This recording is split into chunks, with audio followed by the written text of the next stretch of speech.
Level 1. $20,000 a year. You are 22 years old. You are sitting in your car at a gas station, and you are doing math in your head before you let yourself pump. It's a Tuesday night. The light over the pump is too bright, and everything else is dark, and you are looking at your phone, at a checking account balance that has to last 6 more days, and you are deciding whether to put in $20 of gas or 40. You make $20,000 a year. After taxes, that is a number that disappears almost the moment it arrives, and you have learned, in the year since you started this job, exactly how far it does not stretch. You put in $20. You will be back here in 4 days doing the same math. Everything at this level is survival, and survival is exhausting in a way people who have never done it do not understand. Rent eats most of the paycheck. The rest goes to food and gas and the minimum payment on a card you are carrying, and there is nothing left, no margin, no cushion, no version of a bad month that does not become a crisis. When your car needs a repair, and it always eventually does, it does not feel like an expense. It feels like the floor opening. You lie awake doing arithmetic that always comes out the same, that there is not enough, and that one piece of bad luck stands between you and disaster. What no one tells you is how much of your mind it takes. Poverty is not just having little money. It is the tax the constant calculation puts on your attention, the background hum of arithmetic that never stops, the way every small decision, a coffee, a parking meter, a friend's birthday dinner, becomes a problem to be solved. You are not bad with money. You are trying to run a life on a number that does not cover a life, and the effort leaves very little room for anything else. This is the first thing nobody tells you about money. The first thing is that at the bottom, money is not about comfort or status.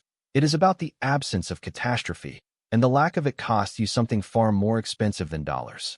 It costs you your peace, your sleep, your bandwidth, your ability to think past the end of the week. The people who say money cannot buy happiness have usually never lived where the lack of it manufactures a specific, grinding misery. At $20,000 a year, more money would not buy a better life in the abstract. It would buy the ability to fill the tank, and you know exactly what that would be worth. You finish pumping. You drive home carefully, because you cannot afford a ticket. The number in your account is the loudest thing in your life. The verb at level 1 is survive. You survive, stretching a number that does not stretch across a life that does not pause. Surviving at this level means living without any margin at all, and learning that the real cost of having no money is the space it takes up in your mind. Level 2. $40,000 a year. You are 26. You make twice what you used to, and you are stunned to discover how little that changed. It's a Saturday afternoon at the grocery store. You are putting things in the cart and keeping a running total in your head, and you still put the name brand back and take the store brand, and you still feel a small flinch at the register, but the flinch is smaller than it used to be. You make $40,000 a year now. It felt, when you got the raise, like it would change everything, and instead it changed one thing, which is that the constant emergency became a constant tightness, and a constant tightness, you have learned, is a genuine upgrade. This is the level of the budget, where you can finally plan a little, even if the plan is fragile. You can cover your bills. You can keep a small amount in savings, a few $100s that you guard carefully and dip into more often than you would like. You can absorb a small shock, a parking ticket, a dentist visit, without the floor opening, though a large one would still wreck you. Life is a series of trade-offs you are now at least allowed to make. The trip home for the holidays or the new tires, and being able to choose between two things you want, instead of affording neither, is its own quiet kind of progress. But the ceiling is right there, and you can feel it. You are not drowning anymore, but you are treading water, and you understand that this number, while it covers a life, does not build one. There is no real saving happening, no investing, no compounding, nothing being put away that will grow. You are running in place, and running in place is so much better than sinking that you are grateful for it. And also you can see, if you look up, that running in place is not the same as going anywhere. This is the second thing nobody tells you about money.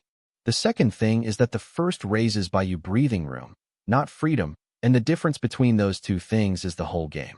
Going from $20,000 to $40,000 a year removes the daily terror. And removing the daily terror is enormous, but it does not change your trajectory, only your stress level. You are still spending everything you make. The number is bigger and so is the life it funds, and the two have risen together so neatly that you end each month roughly where you started. You have bought relief. You have not yet bought a single inch of escape. You check out. The store brand is fine. It was always fine. You drive home in the car with the tires you decided you could wait on. The verb at level 2 is budget. You budget, planning a fragile life that finally balances but never builds.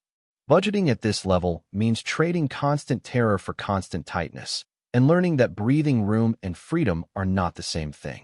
Level 3, $65,000 a year. You are 31. For the first time in your life, you buy something small without checking first, and the ordinariness of it almost makes you emotional. It's a Thursday at lunch.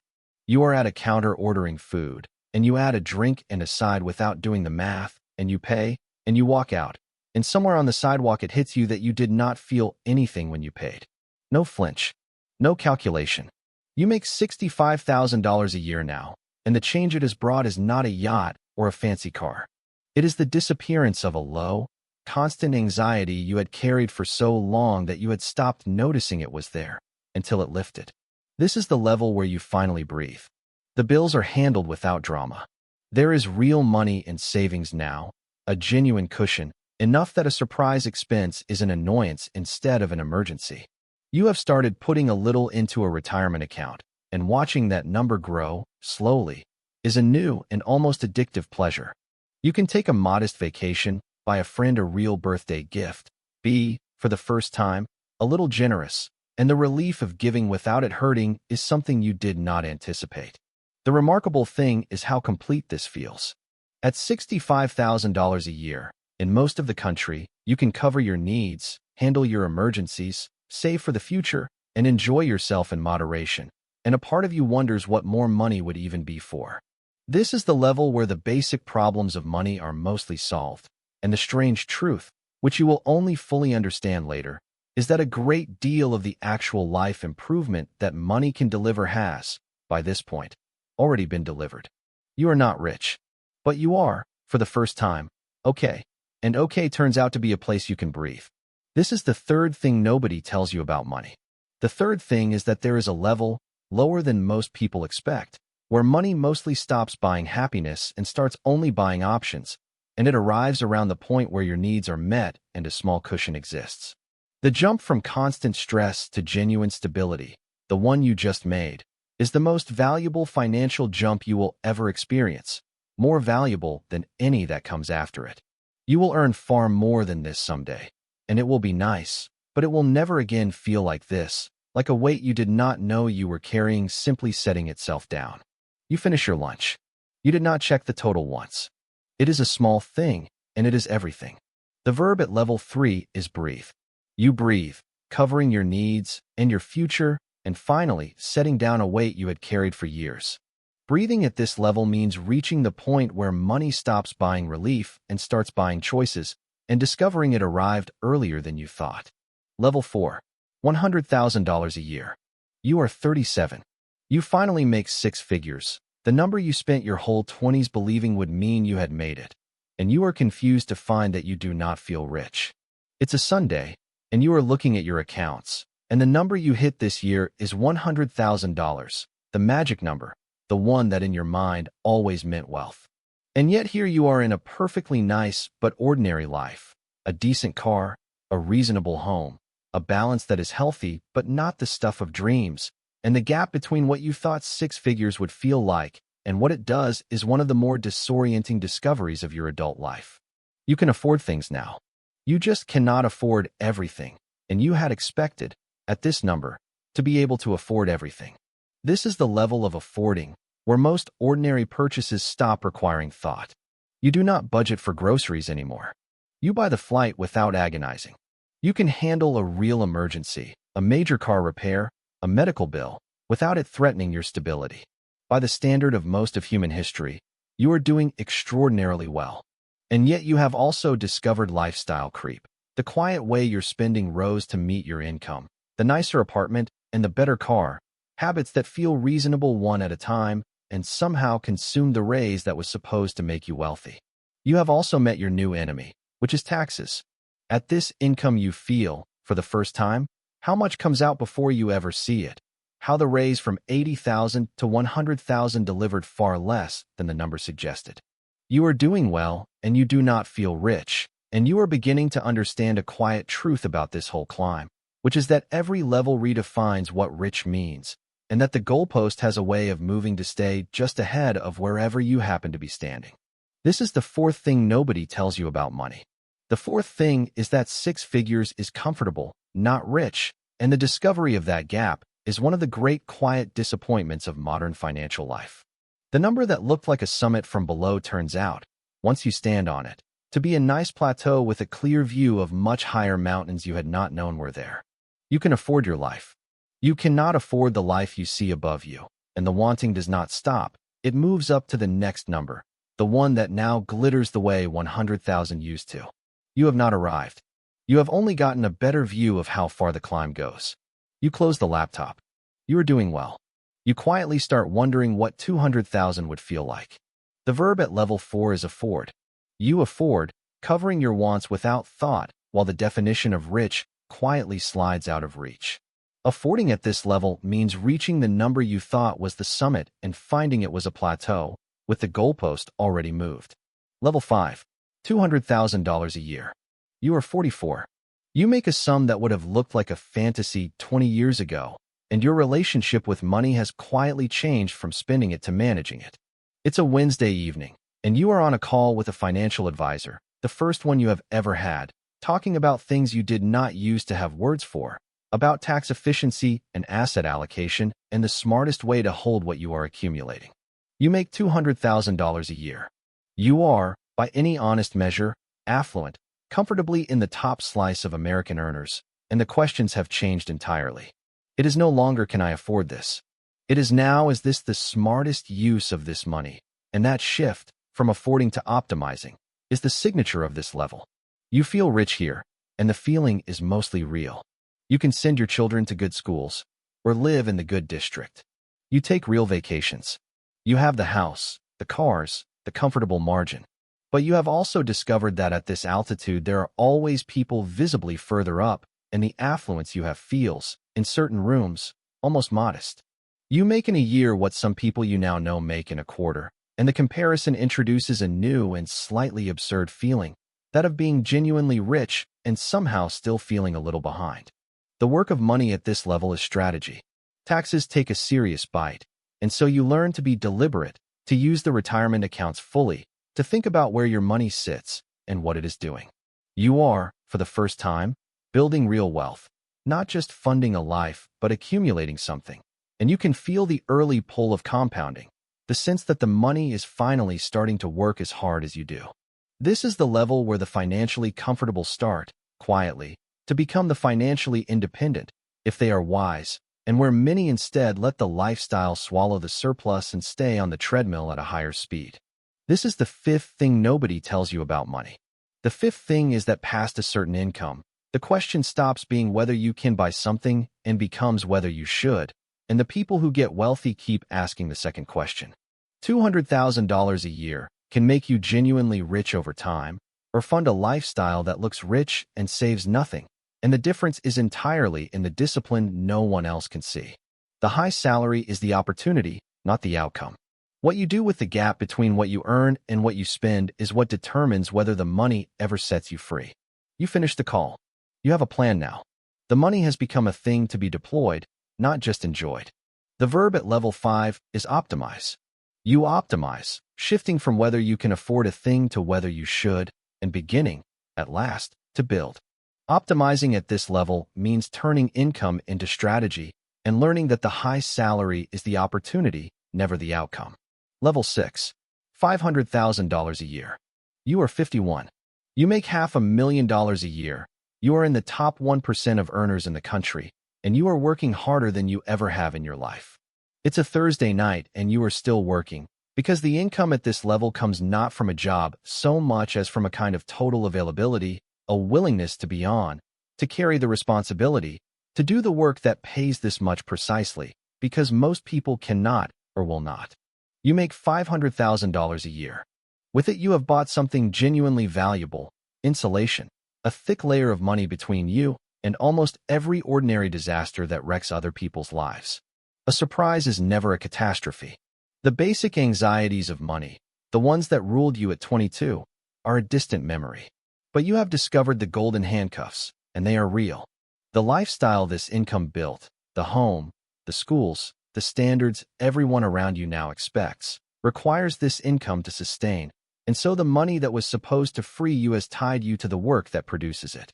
You cannot easily step back, because the entire structure of your life is calibrated to $500,000 a year, and the thought of earning less, even with more than you ever dreamed, produces a surprising anxiety.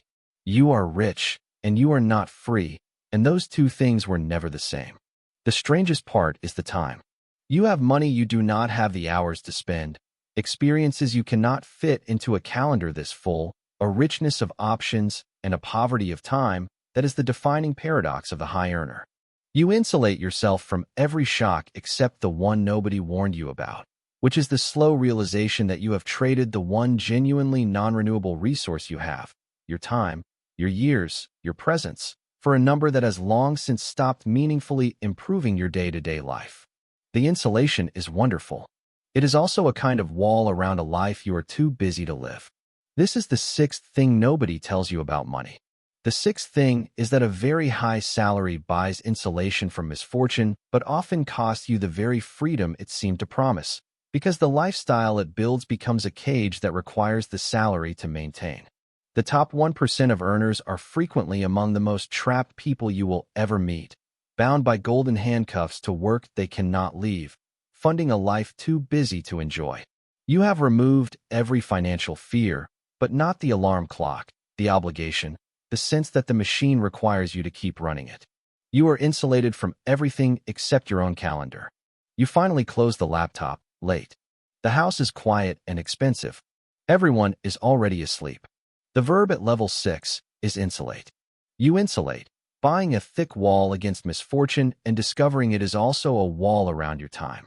Insulating at this level means removing every financial fear except the golden handcuffs, and learning that rich and free were never the same thing.